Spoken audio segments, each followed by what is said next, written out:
On a rainy morning in a small terrace house on Brook Hill Road, Shahina, a 44-year-old woman, sat in her motorized wheelchair, her legs wrapped in a thick wool blanket. The pain in her spine was relentless, a constant reminder of the degenerative spinal disease that had taken so much from her life. Her husband, Kamran, limped into the room with 2 mugs of tea, his movements a testament to the years of adapting to her needs. They had learned to move as one, not always gracefully, but always together. Life hadn't been easy for Shahina. Once, she had big dreams of starting a halal catering business. She'd even designed a logo. But then came the diagnosis, a spinal disease that left her unable to walk. Cameron had to cut back on work to care for her, and the bills kept piling up. The benefits barely covered the essentials, and hope was in short supply. That was when her cousin Rahana reached out with a message that would change everything. "You should speak to this sister I've been investing with. Her name's Ghazala Din. Mashallah, she's helped so many people. It's all halal, ethical, and in property. I've been getting returns every month." Shahina was skeptical, but Rahana was someone she trusted. They'd grown up together, and Rahana insisted, "Ghazala's different. She comes to you, explains everything. You'll like her. She's spiritual, a real one." 3 days later, Ghazala Din sat on Shahina's sofa, her presence calm and reassuring. She carried a silver case of documents, her hijab neatly pinned, her tone polished. She greeted Kamran warmly, complimented the Quran recitations hanging on the wall, and even offered to make her own tea. "I don't want to trouble you, sister," she said. Then came the pitch. "It's a straightforward property investment," Ghazala explained. "You put in £3,000 and you'll receive £300 a month.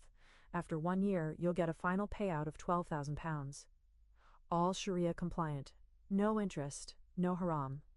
It felt like a lifeline, a chance to breathe again after years of struggle. Kamran was cautious, but Shahina was tired. "We've been struggling for years," she told him that night. "Maybe this is Allah opening a door for us." They transferred the money the next day. For 2 months, it worked like a dream. £500 arrived on time, every single time. They paid off the gas bill, replaced the fridge, and Shahina even bought a second-hand recliner to sleep in without pain.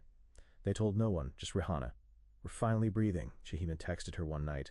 But month 3 came, and the money didn't. Shahina checked her phone obsessively. Nothing.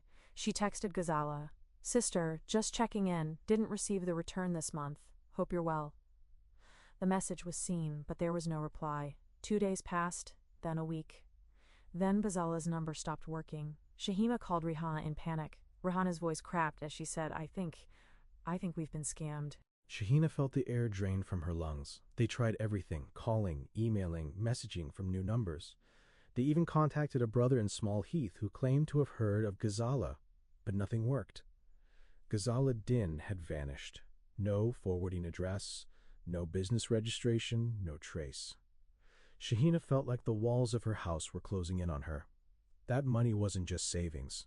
It was security. It was dignity.